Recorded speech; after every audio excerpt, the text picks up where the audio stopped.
Welcome to the latest episode of our podcast series for financial advisors.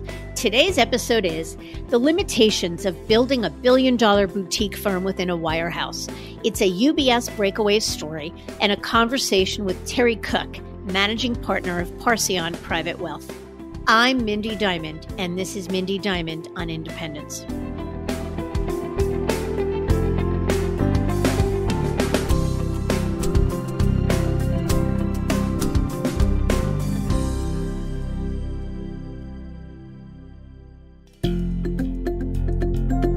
This podcast is available on our website, diamond-consultants.com, and on advisorhub.com, as well as Apple Podcasts and other major podcast platforms. If you are not already a subscriber and want to be notified of new show releases, please subscribe right on your favorite podcast platform or on the episode page of our website. And if you find the content in this series to be useful and know others who could benefit from it, please feel free to share it widely.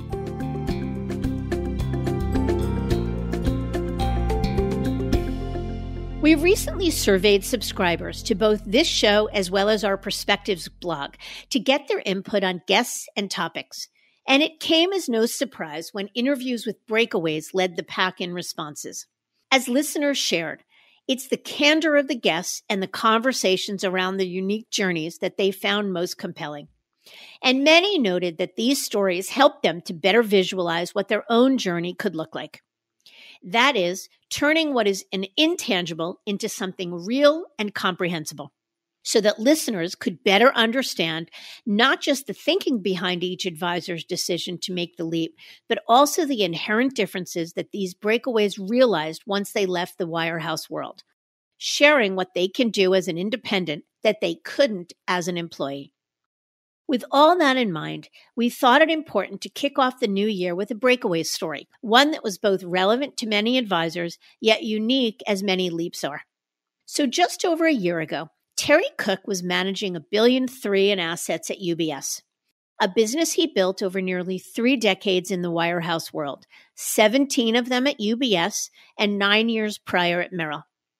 As Terry tells it, his 13-member team operated much like a boutique multifamily office within the wirehouse, serving a small number of clients, primarily affluent, multi-generational business owners. And as time went on, he found his clients wanted more from his team beyond investment management, from booking travel to advising on healthcare choices. All things, as he put it, that would give any wirehouse heartburn, should you even consider it.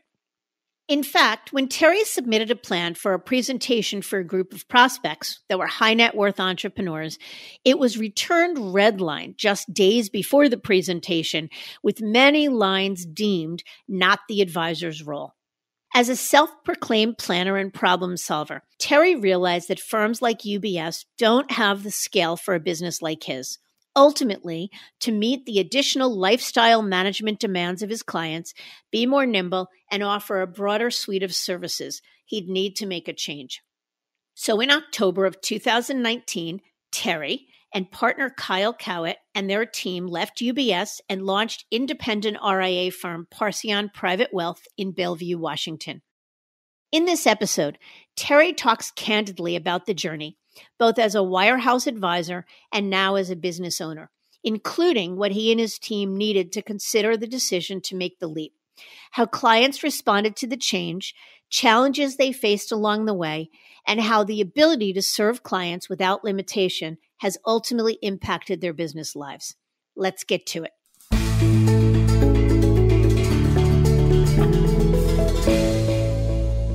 Terry, thank you so very much for joining me today. Oh, it's a pleasure to be here, Mindy. Thanks for having me. Terrific. Lots to talk about, so let's jump in. I guess let's start at the beginning. Tell us a little bit about yourself, Terry. Well, first and foremost, I'm a father of 3 wonderful kids and, been in our business here going on, 27, 28 years.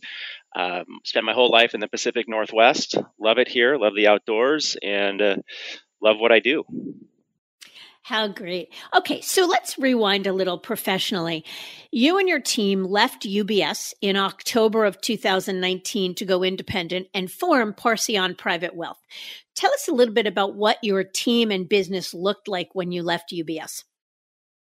Yeah, there was 13 of us at the time on the team, and we operated very much as a boutique within a wirehouse, almost operating kind of as an RIA within the firm.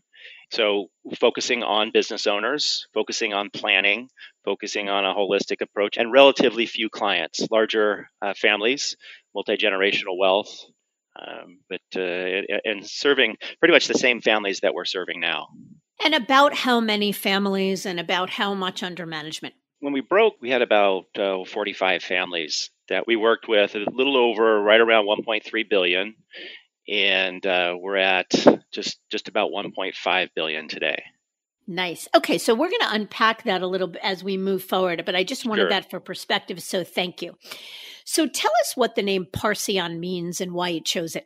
Well, as it turns out, naming a firm isn't as easy as you might think. I'm sure you understand and appreciate that. But Parcion, we were very excited to choose it, and we had a marketing firm that helped us come up with it. But Parcion, as it turns out, means partner in Old French, which really resonated with us.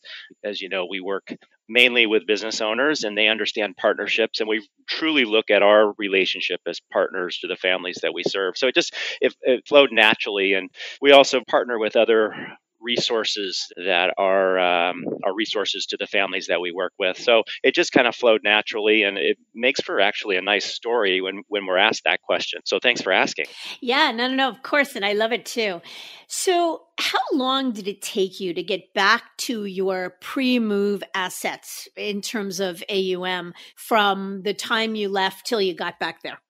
Nothing about the last year has been normal, right? But it took us less than a year, honestly, to get asset levels back, which was gratifying. And most of that happened prior to the pandemic really busting out and lockdowns and whatnot. So we were gratified by that we were able to do the bulk of it relatively quickly.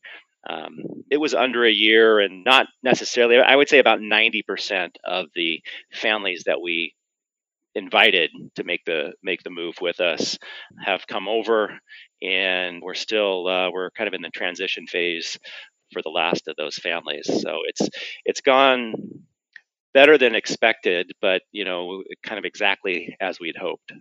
Right. So I guess a couple things about that. I imagine that having a small number of relationships, 45 relationships in your case, made it easier to handicap those that were going to move and more likely that you'd be in deep with them and confident about the move.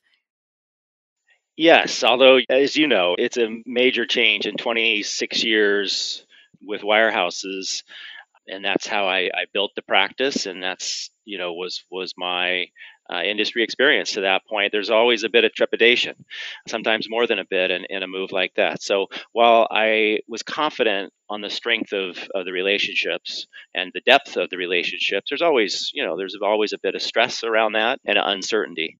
And I think that that's actually a really good point. I think that even though I am certain it's true that having 45 families money you manage as opposed to 450 makes it an easier move, but not necessarily any less scary. There's always surprises. You're essentially putting your clients up for bid when you're going to move, especially when you're making such a significant model change, going from wirehouse employee brand name recognition to independence. So talk to us a little bit about that fear. How scary was it? And what ultimately helped you to sort of say, you know what, I'm doing it regardless?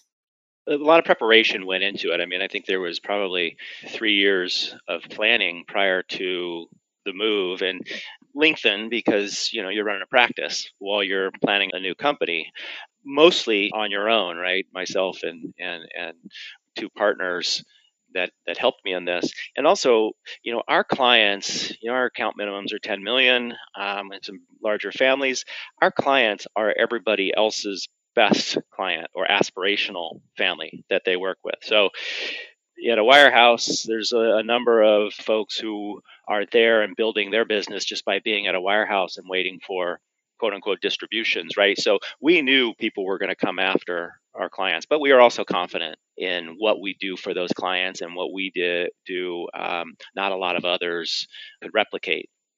So there was that concern and that stress, but that was lessened by the preparation and obviously the depth of the relationships. Okay, so you mentioned that makes perfect sense, but what were the kind of things that you were or are doing for clients that you felt confident others couldn't replicate? Right. Well, we really built, as you know, we operate kind of as an independent multifamily office, and we partner with business owners and entrepreneurs and their families really to help them optimize wealth events and what comes after a liquidity event, and do that through smart planning, a lot of internal resources on the team, strong advocacy around their interests, not just the business interests, and then obviously the prudent investment management.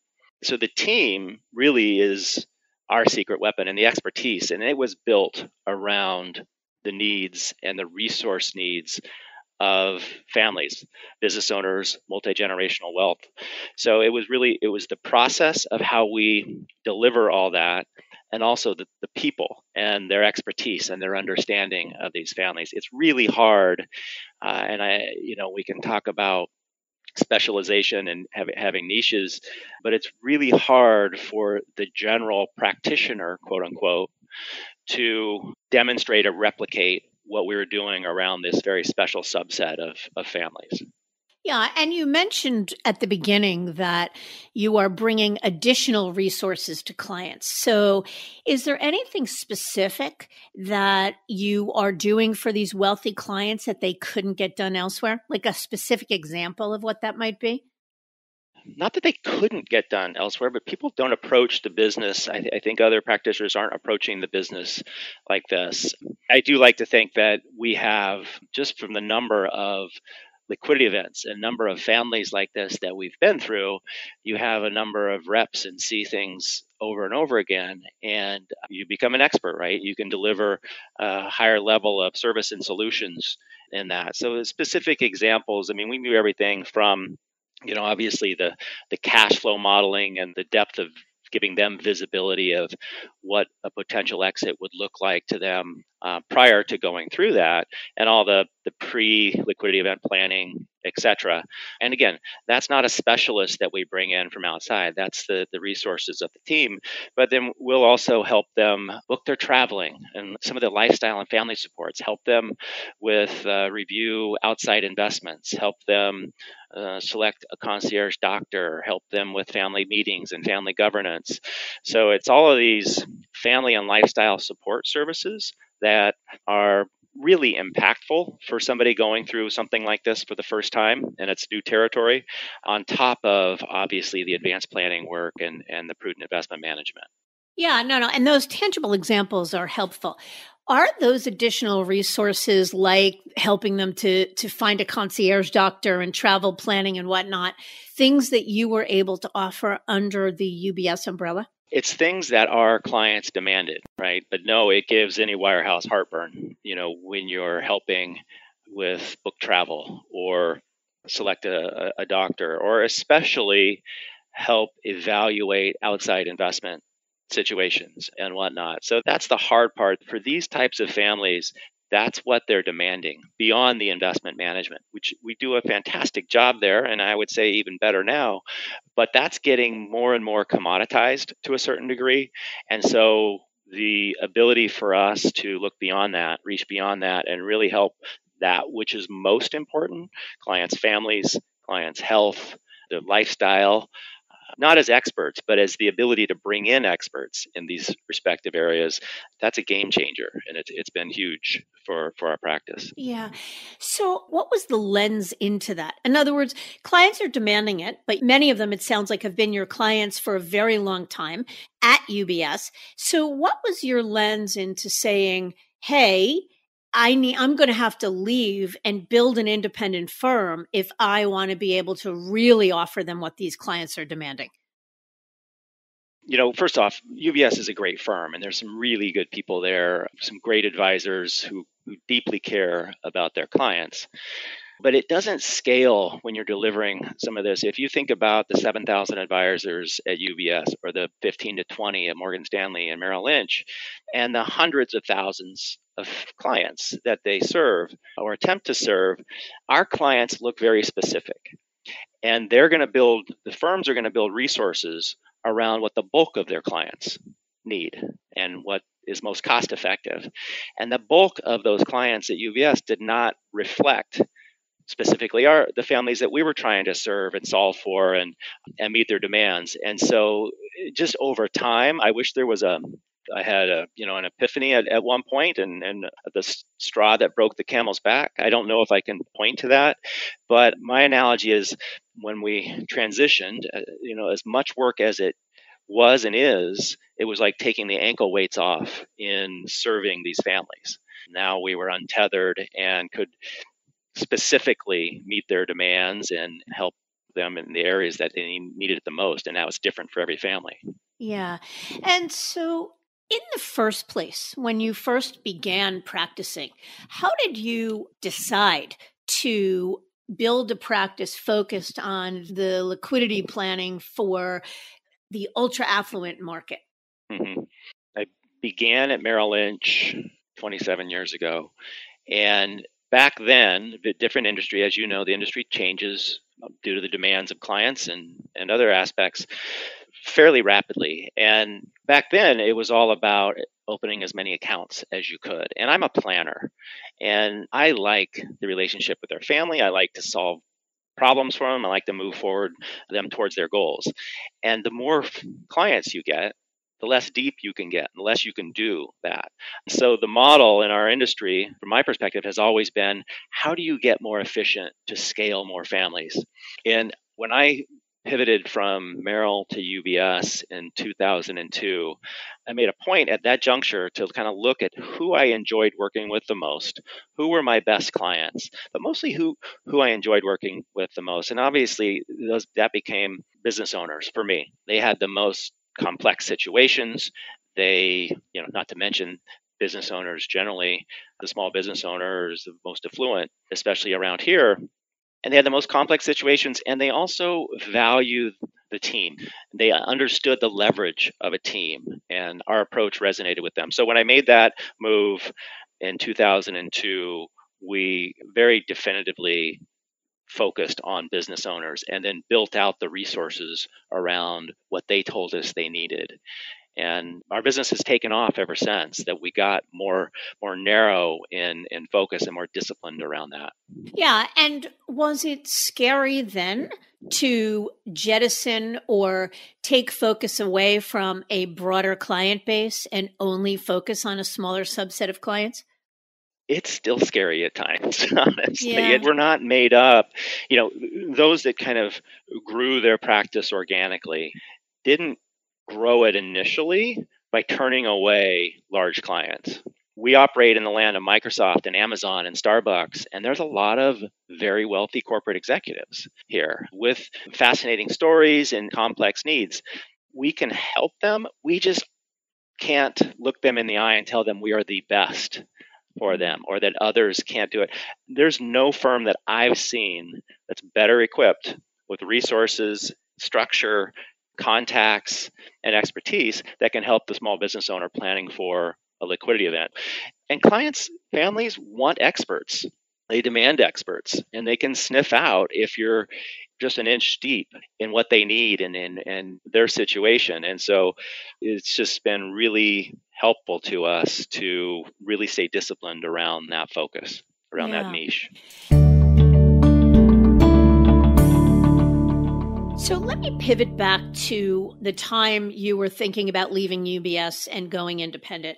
I want to just go back to something you said, that a lot of the resources that your ultra affluent clients demanded were services that gave the wirehouses heartburn. And I think that's actually a good analogy because it's probably true. But isn't UBS Private Wealth or Merrill Lynch PBIG or Morgan Stanley Private Wealth built to serve the $10 million plus client? Yes. And like I said, there's some great advisors that are very astute at it and at delivering that, mostly from the investment side of things, not from the planning, family, and lifestyle support side of things. That doesn't scale. When you're helping families evaluate private air travel solutions, that doesn't scale. And that those types of things do give large firms heartburn. But that's also what's most important. Those types of things are very important to families. I still remember a presentation I was giving a number of years ago to a large group of business owners, and it was about advanced planning and some of the strategies around that. And sent it into compliance, and I got it returned to me a couple weeks, 3 weeks, 4 weeks later, right before I'm supposed to give the presentation, and half of it was crossed out with red ink that said not the FA's role, not the advisor's role. This was simple wealth transfer planning. So that's the system there. And there's some very good people trying to change that at all the firms. But as you know, these large global national banks are not known for their ability to adapt and their nimbleness and whatnot. And so, again, great firms, great people. We came to the decision ultimately to make a change because we couldn't wait around, so to speak. And then we found all kinds of other benefits to the change, and which I'm happy to talk about. But it's just been a great move. Yeah, well, I definitely want to talk about that, but one more question. So I agree with you. This conversation and any other like it isn't meant to bash the wirehouses or UBS specifically in any way. And actually, in fact, as the wirehouses go, UBS is considered the boutique of the wirehouses. That seems like a good thing. So where did it fall short? I think it's hard to say. I'm focused on my practice, so I can kind of speak to that and where we were bumping up against issues or felt held back. But at the end of the day, it's still a big business, right? With 7,000 advisors and I don't know how many hundreds of thousands of clients ultimately. So, and there's resource decisions with that. And there's resource decisions on technology, on investment platform, on services, on specialists. And they're going to spend those resources. This is my opinion. And from my view, they're going to spend those resources on how to benefit the bulk of the advisors and the bulk of the clients, kind of the bell curve.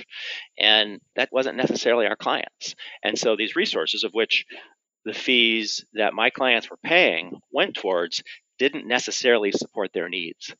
And so that was the point where we had to look at other options in direct support of what we wanted to deliver and what our clients were demanding. And so what else did you look at the time? In other words, were there other options you might have considered other than going independent, or did you think that independence was the only way to do it? Having already been at Merrill, another very good firm, and as you know, when you're successful and you're growing and you've been in the business for a while, they're all calling you. And so explored that. And there was a number of different models, including joining other RIAs. We operate with a very specific process around a very specific client. And we love what we do and we're excited about how it's resonating. And so at the end of the day, we really wanted to do it on our own. And that's not for everybody, I would say. I think there's some very good other independents out there, firms that do great work. And quite frankly, if we found one that was very similar, we might have considered that, but really wanted to take this and see where we could go with it. Yep. So let's focus now on the looking ahead. What are the kinds of things, as you mentioned, that you're able to do as an independent that you couldn't as an employee? You mentioned being more nimble. So maybe you can give us some specific examples of how that translates. Yeah, it's really in a lot of ways, kind of the big areas that relative to kind of where and it would help drive our decision was in the technology and access to investment opportunities. As I spoke before, wirehouses have to make decisions on resources. And again, they're known for a lot of great things, but over-investing in the latest technology is not one of them. So here we're in arguably one of the best areas of the country for technology in the Seattle, Puget Sound area, and we couldn't access the technology that was out there. Our clients couldn't be the beneficiaries of that.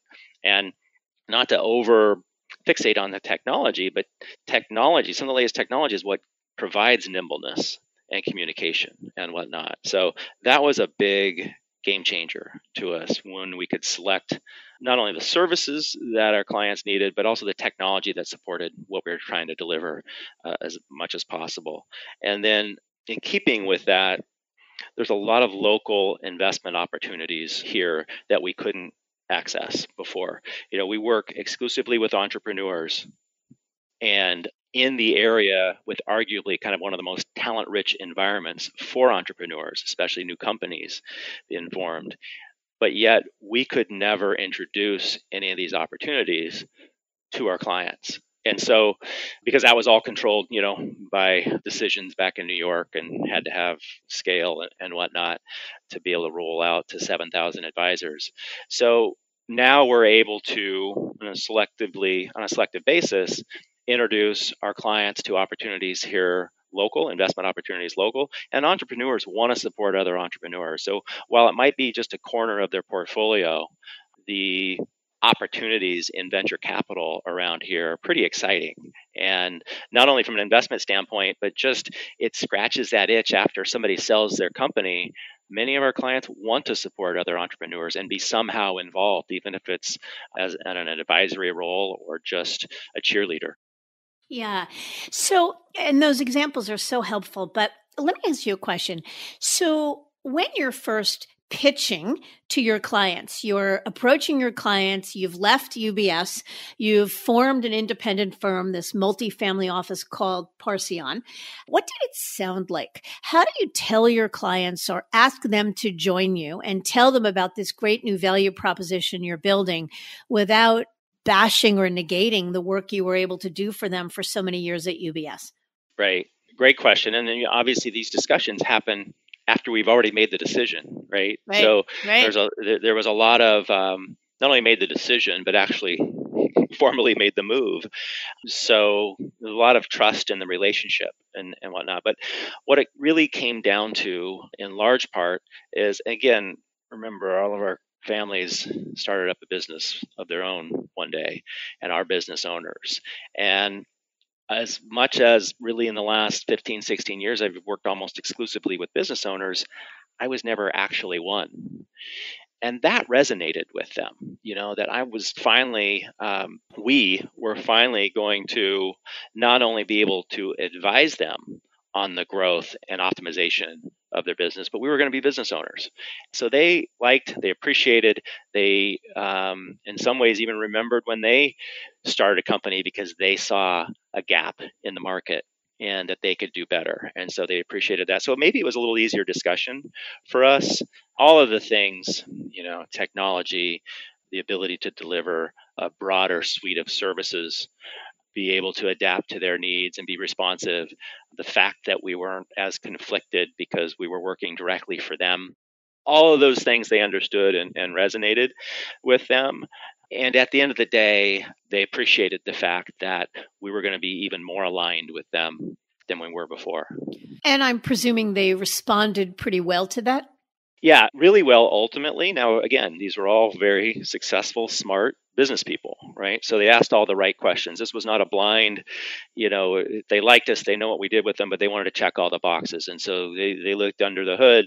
We talked about where their funds are going to be custodied, the technology behind that, the safety and security, all of those things. These are very discriminating, smart business people. And that is what I love about working with them. And it sharpened us and made sure that we had a good story, a thorough story, and has helped us bring in new families since then. So it's really been a great exercise.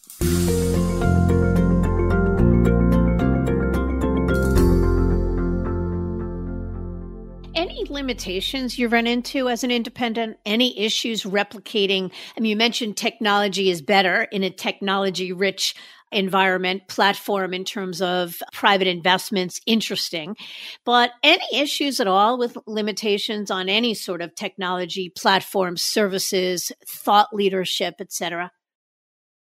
Good question. I would say the limitations are the fact that there's so much choice and there's only so much hours in the day and everything takes time to implement, to learn. So we've found it's really important to do your homework, to ask around because it can be overwhelming, the technology and the interplay and between the different technologies. So that's the number one thought when you ask that question is just sometimes being handed a limited package of technology and or whatever it is nice, right? Because you just don't have a decision to make. You just got to try to figure out how to make it fit.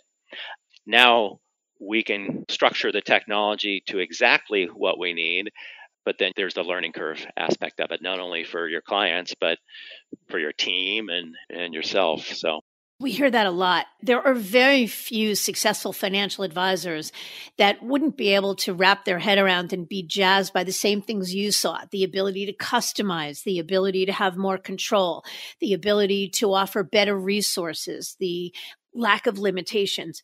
But when and if they decide not to go independent, it's often because they feel overwhelmed by too much choice and say, we just want to focus on what we do best and leave the business management and the choices to others. And you're right, there's comfort knowing that there are limitations and guardrails. So I guess, how did you ultimately get past that? Well, we keep our eyes on the horizon and what we're trying to achieve and provide. And we're not afraid of extra work and extra time. I mean, I think you don't start up your own firm if you're trying to minimize the work. You can join another firm and there's a lot of value in that. So really it's just by rolling up our sleeves and figuring it out. And as you go, you get better at it. You ask better questions. You learn very quickly. And we all know this intuitively, but the low cost provider, as scary as it is to go in and manage a P&L for the first time, especially early on when you don't have any P, the tendency can be to just, what's the cheapest? They look the same. I'm going to go with the lowest cost. Well, there's usually a reason for that. And so there's all these lessons that you learn as you go on that you get better with. And we've done that and continue to learn, and we'll always continue to learn on that. Then you look up and you see, gosh, look what we're doing now. Yeah, look what I accomplished, of course. Yeah. Terry, I know that one of the things that's very important to you, you're really committed to recruiting other advisors to your firm to grow inorganically. Why is that? What are you looking to accomplish by doing that? Well, it's not just advisors, it's everybody throughout the firm. I mean, our message, our process is resonating, and our growth is only going to be impeded by any inability to attract talent. Or looking at the other way, we're going to grow as fast as we can attract good talent. And we've been able to do that so far. So inherently, our model attracts people who are very entrepreneurial in nature.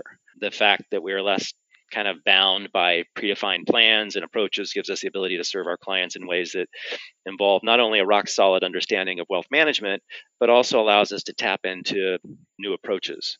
So we're looking for that kind of rare combination of skills and talents that at times can make recruiting difficult. But when we find a candidate that fits the bill, that candidate is almost always happy in this environment and in this culture. Yeah. And speaking just to an advisor, a financial advisor. So let's say an advisor who's at your former firm or at Merrill Lynch, at Morgan Stanley, or even who is the employee of another RIA firm, another independent firm. What is it that you believe Parcion offers that would make the firm a choice destination for that advisor versus any other, either any other RIA or staying within a wirehouse? Well, first, it's got to be that passion and understanding around working with business owners and all the complexities that go into that. And like I said, the planning work. We're looking for and would expect talents around the traditional wealth management. But, more broadly, we're looking for kind of that Renaissance man or woman, those who know more and seek to know more than most. It's not just about the investment side of it. Just really want to understand the nuances and dig into that on the planning side and the family side. So just a general understanding about things that affect our clients and their trusts, the M&A needs, their estate planning, obviously. In short, they need to have an aptitude to understand bigger and often more subtle issues that are more important to our clients. Mhm. And how about joining Parcion? What would be your advice if someone were saying, look, I want to go independent? I'm thinking about either building my own firm or joining Parcion. What would be the benefit of joining Parcion? Well, there's certainly the learning curve of the last year from an operational side and the fact that we've really attracted some world-class talent, both in the operations and on the investment side. So there's the benefit of that. And there's also, I would assume these would be individuals who are focused on the business owner space. And again, by us being disciplined around that focus and the network that we have here in not just the Pacific Northwest, but the West, we're really building a brand around that. So whoever joins us is going to be the beneficiary of that brand. And that puts the wind at their back when trying to build their practice and attract clients. That makes sense. That definitely makes sense. And how do you think about structuring compensation versus a more traditional firm like a wirehouse? Yeah, I think, the big difference is that a smaller shop, we have obviously more visibility into our team's talent and how we can develop those talents. So that in turn helps our team members be more successful in serving clients and ultimately makes them more valuable to the firm. I believe firms like ours are inherently more of a meritocracy. We have the ability to better identify, grow, and reward talent compared to a traditional wirehouse, and then structure the compensation around those people. And certainly, there's things like kind of a more customized deferred comp, and then the equity participation part of it, and growth participation and profits participation that you're just not going to find in a larger firm. That's not how they're set up.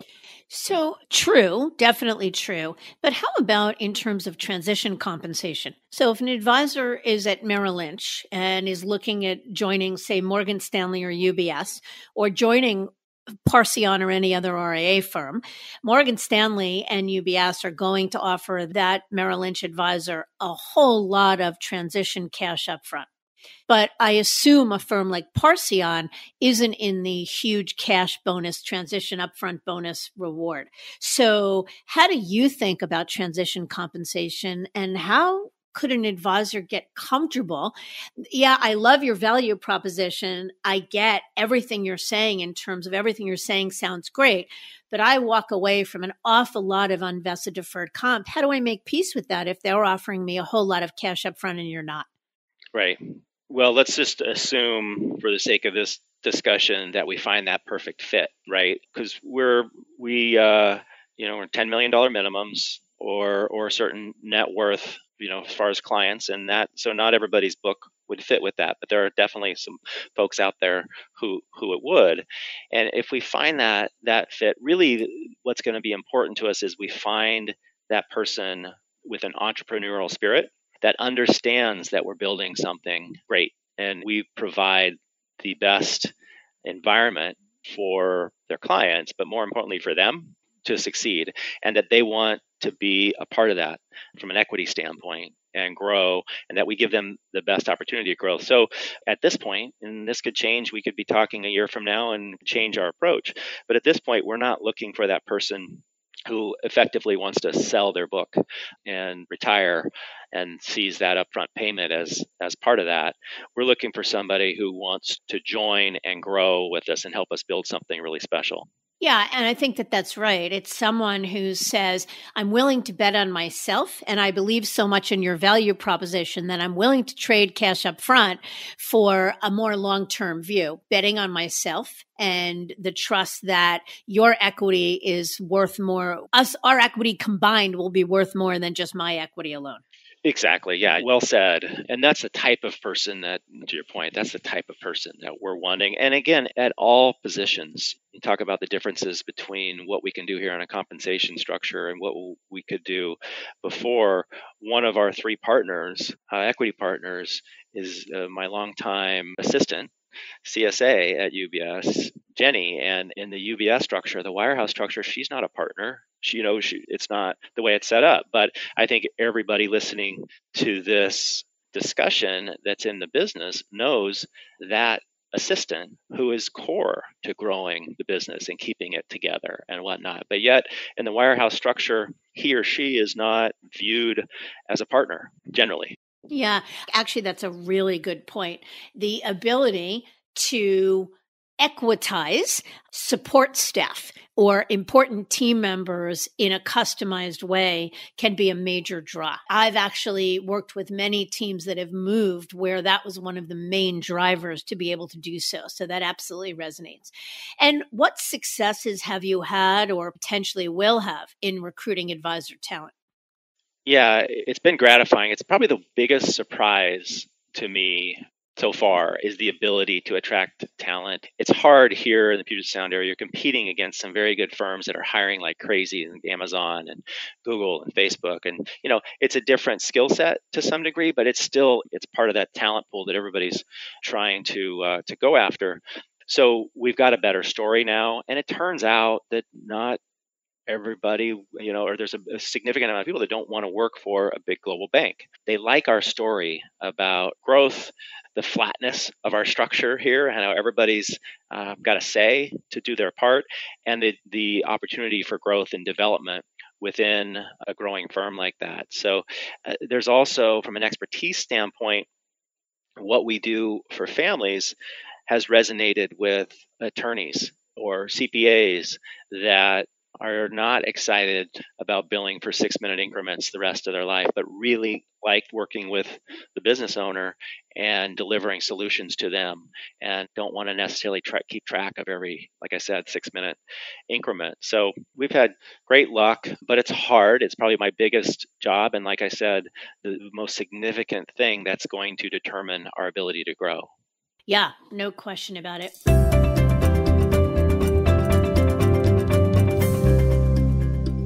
One final question, Terry. How do you spend your days now as a business owner versus how you spent them as an employee at UBS?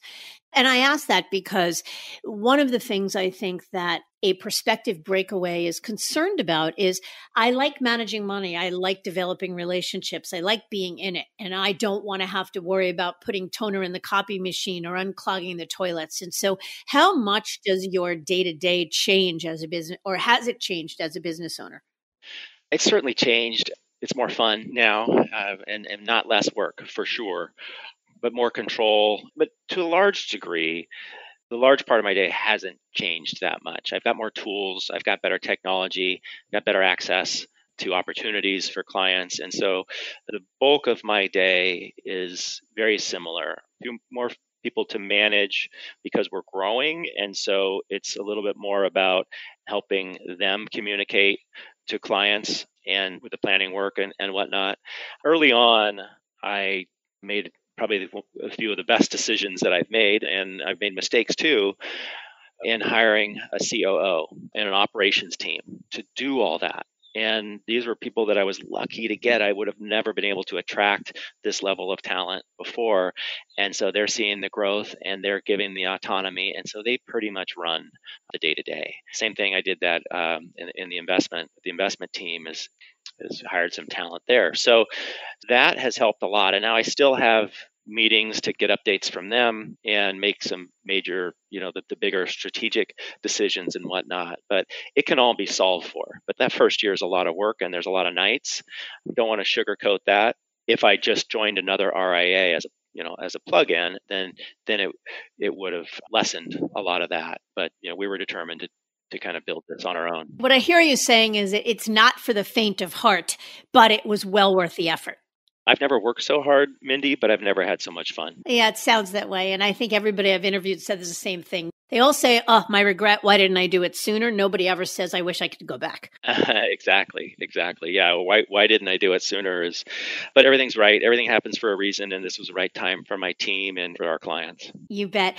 Terry, this has been absolutely delightful. And I know you're only a year and a couple of months out and launched this with the pandemic having started in March. much really taking over a good percentage of the time you've been out. So my hope for you is that it continues to get easier and more fun over time, and can't wait to hear more about how you grow this thing. Well, thank you. And thanks for all the work that you're doing for the industry out there, and for, quote unquote, liberating folks who are true entrepreneurs or truly want to kind of see where they could take things. It's stressful, and it's good to have. And that's one of the things. We had a good team around us, and it's super important as you're making this transition. It's like I tell business owners, you don't want to go through a sale for the first time without a bunch of people around you who have been through many. And that's what you do for folks. You give them visibility and comfort. So it's great work, and appreciate you and your team. Thank you for that. I appreciate that too. I appreciate the kind words. Thanks for having me. Pleasure.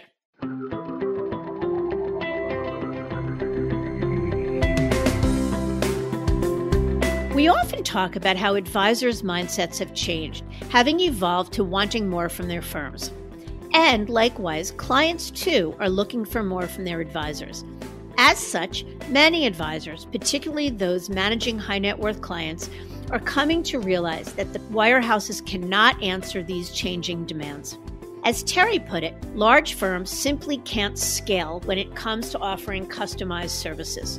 For him, making the leap was like taking the ankle weights off in terms of how he served his clients and grew his business. Now untethered, he and the team at Parcion could specifically meet their clients' demands and help them in the areas that they needed the most. I thank you for listening. And I encourage you to visit our website, diamond-consultants.com, and click on the Tools and Resources link for valuable content. You'll also find a link to subscribe for regular updates to the series. And if you're not a recipient of our weekly email, Perspectives for Advisors, click on the blog link to browse recent articles. These written pieces are an ideal way to stay informed about what's going on in the wealth management space without expending the energy that full-on exploration requires. Feel free to email or call me if you have specific questions. I can be reached at 908-879-1002 or by email at mdiamond@diamond-consultants.com.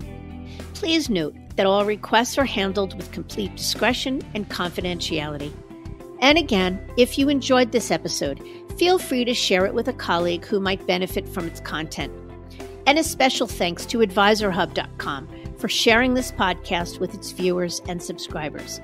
This is Mindy Diamond on Independence.